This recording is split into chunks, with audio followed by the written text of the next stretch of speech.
Hello student. आज हम अपनी इस क्लास में बात करेंगे हिंदी समरी के विषय में, वो भी glimpse of India. Glimpse of India का एक पार्ट है ए बेकर फ्रॉम गोवा। ऐसा तो हम जानते हैं कि अगर गोवा की सीधी सीधी बात करें तो गोवा में सबसे ज्यादा फेमस उसका बीच है और वहां के पीपल का ट्रेडिशन है। लेकिन वहां पर गोवा में एक बेकर की क्या महत्व है, क्या उसकी इंपॉर्टेंस है, उसके विषय में बात करेंगे कि आखिरकार गोवा में एक बेकर को क्या इंपॉर्टेंस दी जाती है। यह जो हमारा चैप्टर है ग्लिम्स ऑफ इंडिया, इसमें भारत के दृश्यों के विषय में बात की गई है। तो आते हैं, शुरू करते हैं कि आखिरकार जो हमारे राइटर्स हैं लुसो रोड्रिग्यूज, उन्होंने ए बेकर फ्रॉम गोवा, गोवा में एक बेकर जो पावरोटी बनाने वाले होते हैं उनकी क्या इंपॉर्टेंस बताई है। तो हमारे जो लेखक हैं वो कहते हैं कि जो ये पाव रोटी बनाने वाले हैं, जो बेकर्स हैं, उनकी जो चर्चाएं हैं वो हमारे पूर्वज करते हुए हमें सुनाई देते हैं। मतलब जो पाव रोटी बनाने वाले हैं उनकी बातें हमारे पूर्वज करते हैं और वो हमें सुनाई देती हैं। जो राइटर्स हैं वो कहते हैं कि जो पाव रोटी बनाने वाले थे वो गोवा में एक महत्वपूर्ण भूमिका निभाते थे। क्यों? क्योंकि चाहे पाव रोटी खाने वाले हों या ना हो, लेकिन उनको बनाने वाले, उनके सांचे और उनकी भट्टियां आज भी गोवा में उपस्थित हैं। लेखक कहते हैं कि जो उनकी भट्टियां हैं वो आज भी उपस्थित हैं, चाहे जो खाने वाले थे वो रहे हों या अब जीवित हों या न जीवित हों। कहते हैं कि जो पाव रोटी बनाने वाले हैं उनके पुत्र जो हैं उनके पिता के व्यवसाय को, बिजनेस को आगे बढ़ा रहे हैं। लेखक कहते हैं कि जो पाव रोटी बनाने वाले हैं उनका गोवा में बहुत इंपॉर्टेंस है। कहते हैं, अब लेखक कहते हैं कि मेरे बचपन में, जब मैं बचपन में था, जब मैं गोवा में था, तो मैंने उनके इंपॉर्टेंस को जाना है कि गोवा में उनका क्या इंपॉर्टेंस है, क्या महत्वपूर्ण है। लेखक कहते हैं कि जो पाव रोटी बनाने वाले होते हैं वो केवल पाव रोटी बनाने वाले नहीं थे, जो बेकर थे वो केवल पाव रोटी बनाने वाले नहीं थे, वो हमारे साथी थे, कंपेनियंस थे, हमारे गाइडेंस थे, हमारे मार्गदर्शक थे, हमारे फ्रेंड थे। लेखक कहते हैं कि क्या थे, हमारे कंपेनियंस थे, फ्रेंड थे और गाइड मतलब मार्गदर्शक भी थे। और कहते हैं जब वो कभी हमारे गलियों से निकलते थे तो शाम के समय जब वो हमारे गलियों से निकलते थे वो दिन में 2 बार आते थे। एक बार जब अपनी टोकरी को, अपनी भरी टोकरी को लेकर वो सुबह निकलते थे और उसके बाद जब उनकी टोकरी खाली हो जाती थी उसे वापस ले जाते थे। और कहते थे जो हमारे नगर की, हमारे गलियों की जो पासकीन या पासतीन नामक घरों की महिलाएं होती थी उनका स्वागत करती थी। लेखक कहते हैं और वो हमारे लिए, जो पाव रोटी बनाने वाले होते थे, जो बेकर होते थे, वो हमारे लिए महत्वपूर्ण एक प्यारी सी डबल रोटी बनाकर लाते थे। फिर लेकर कहते हैं उनके आने की विशेषता बताते हैं कि वो कैसे आते थे। हमारी गलियों में आते तो थे, लेकिन वो किस प्रकार से आते थे। जो पाव रोटी बनाने वाले थे वो एक झनझनाहट की आवाज करते हुए आते थे।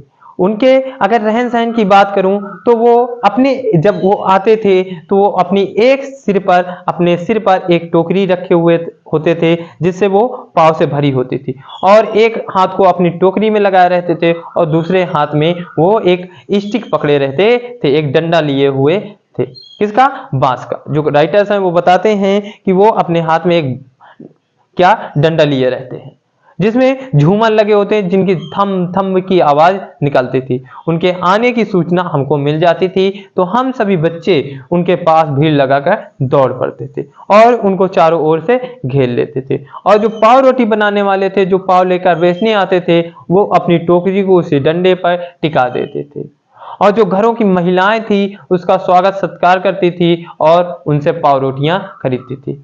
हम लोग चारों ओर से भीड़ लगाते थे, लेकिन थोड़ी सी डांट से हम लोगों को हटा दिया जाता था। लेकिन लेखक कहते हैं फिर भी हम बच्चे जो थे, हम छोटे छोटे जो बच्चे थे, वो मानते नहीं थे। या तो बेंच में चढ़कर, या तो घरों के मुड़ेर में चढ़कर, या तो आंगन में या चौतरा में चढ़कर हम फिर भी टोकरी में झांकने की कोशिश करते।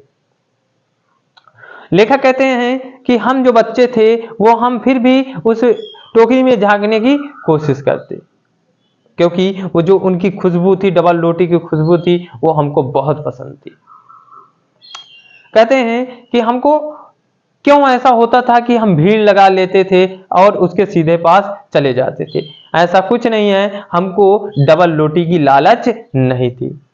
क्यों? क्योंकि जो डबल रोटी होती थी, जो पाव होती थी, वो बूढ़ों के लिए होती थी, बुजुर्गों के लिए होती थी, और जो उसमें छल्ले लगे होते थे, जो झूमर लगे होते थे, वो बच्चों के लिए होते थे। लेखक कहते हैं कि हम बिना दांत में ब्रश किए उनके पास चले जाते थे।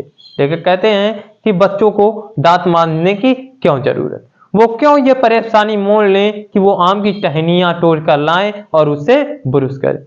क्योंकि लेखक कहते हैं कि जो बच्चे होते हैं वो टाइगर के समान होते हैं। क्यों? जिस प्रकार टाइगर जो बाघ होता है, जो अपने दांतों पर कभी ब्रश नहीं करता, उसी प्रकार बच्चों को ब्रश भी नहीं करना होगा। और कहते हैं कि एक हॉट टी मुंह को पूरी तरह से, मुंह के अंदर को पूरी तरह से साफ कर देती है। फिर जो लेखक हैं वो कहते हैं कि यहां पर जो पाव होती थी वो घरों में, त्योहारों में बड़ी महत्वपूर्ण होती थी। यहां पर जो एक क्या है, पाव है, जो पाव है जिसे बोल नाम से जानते हैं, एक मिठाई है जो बोल नाम से जानते हैं, जिसे पाव से बनाया जाता, वो यहां पर बहुत महत्वपूर्ण रखती थी। कहते क्रिसमस और बोलिहास त्योहारों में वैसे ही महत्वपूर्ण रखती थी जैसे अन्य त्योहारों में पाव रोटी महत्वपूर्ण रखती थी। कहते हैं यहाँ की घरों की महिलाएं अपने बेटियों की सगाई में सैंडविच बनाना महत्वपूर्ण समझती थी। कहती हैं आज भी गोवा के कुछ गांवों में अनिवार्य रूप से पाव की भट्टियों को पाया जाता है। लेखक कहते हैं कि जब कभी भी, अब लेखक वहां के जो गोवा के जो पाव बनाने वाले हैं उनके पोशाक और उनको किस नाम से जानते हैं उसके विषय में बताया है।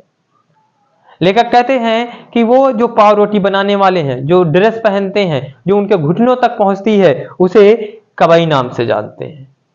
अगर कोई भी व्यक्ति अगर उस पोशाक को पहनता था तो उसे पैडर नाम से पुकारते थे, क्योंकि गोवा में जो बेकार होते थे उनको पैडर नाम से पुकारा जाता था।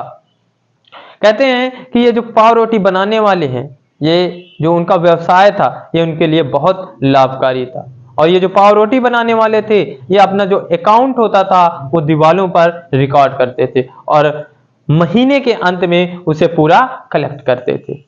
क्योंकि लेखक कहते हैं कि ये जो पाव रोटी बनाने वाले हैं, जो बेकर हैं, इन्हें कभी भोजन की कमी नहीं होती थी, कभी आर्थिक समस्या नहीं होती थी। क्यों? क्योंकि इनकी गवाही इनका शरीर देता है जो अच्छी तरह से मसल से परिपूर्ण है।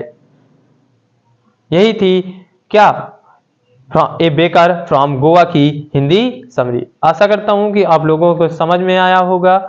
तो इससे ज़्यादा से ज़्यादा हमारे वीडियो को लाइक कीजिए, सब्सक्राइब कीजिए और कमेंट कीजिए।